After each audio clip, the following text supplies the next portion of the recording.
Bonjour, alors aujourd'hui on va parler de Peter Hudson, de l'éveil selon Peter Hudson, qui était un enseignant d'arts martiaux et puis qui s'est réalisé.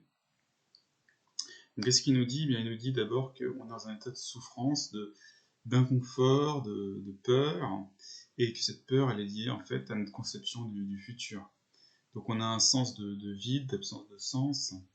On a un sens d'isolation, d'isolement, de solitude, de séparation. On est plein de doutes, on se sent piégé et on lutte. Ça, c'est la condition de l'homme. Alors à quoi est-ce que c'est dû? C'est dû à nos systèmes de croyances. C'est dû au fait qu'on ait des opinions, au fait qu'on se précipite sur des conclusions. Donc ça remonte au fait qu'on a des mécanismes de survie, on a une motivation pour survivre, et donc on a un filtre de croyances, et on fonctionne en circuit fermé. À partir de ce circuit fermé, de ces croyances que l'on chérit, que l'on adore, eh bien on se fait une identité personnelle, une identité de soi conceptuelle. On a un sens établi, fixe de ce que l'on est. On a des couches d'identité conceptuelle. À partir de là, on crée un monde conceptuel, on crée une réalité conceptuelle, et en solidifiant les concepts. C'est ça le mécanisme de l'ignorance qui va amener ensuite à la souffrance à cause du sens du moi. Alors la pratique, ce qu'il nous dit, c'est qu'il faut chercher ce qui est absolument vrai. Il faut s'étonner, il faut partir du fait de not knowing, de ne pas savoir, d'une espèce d'inconnaissance qui va permettre l'ouverture.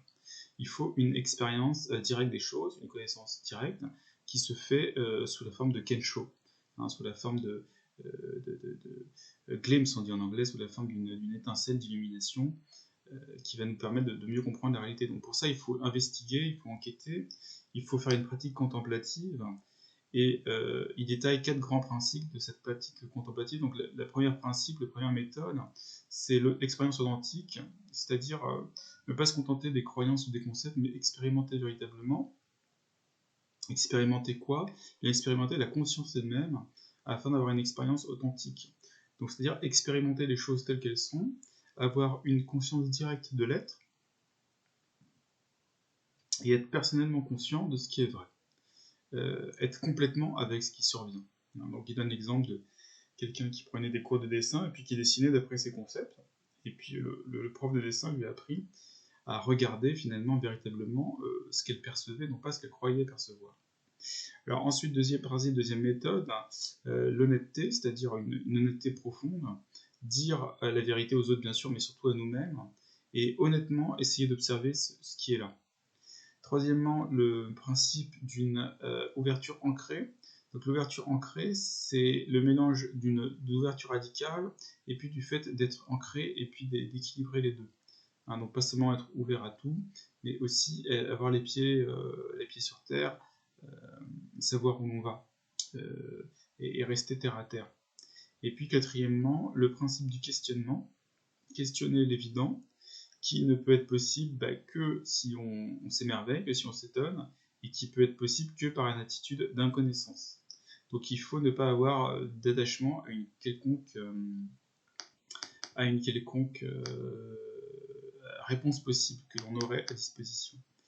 Et à partir de là, eh bien, il y a le phénomène de la libération, qu'on peut aussi appeler illumination, qui est un saut. Et cette libération, c'est un état de liberté, c'est un état de paix intérieure profonde, et c'est la reconnaissance de sa propre nature, et c'est une vie authentique. Et cette propre nature à laquelle on accède, eh bien, c'est la nature aussi de la réalité, c'est notre être avant tous les concepts, c'est le soi, le vrai soi, pas le soi conceptuel, c'est la réalité tout simplement. C'est l'absolu et non pas le relatif de notre monde créé de concepts, de conceptions, de surimposition. Voilà, donc Peter Hudson, et son livre, ça s'appelle The Book of Not Knowing. The Book of Not Knowing. Peter Hudson, et puis aussi des vidéos de lui sur Internet.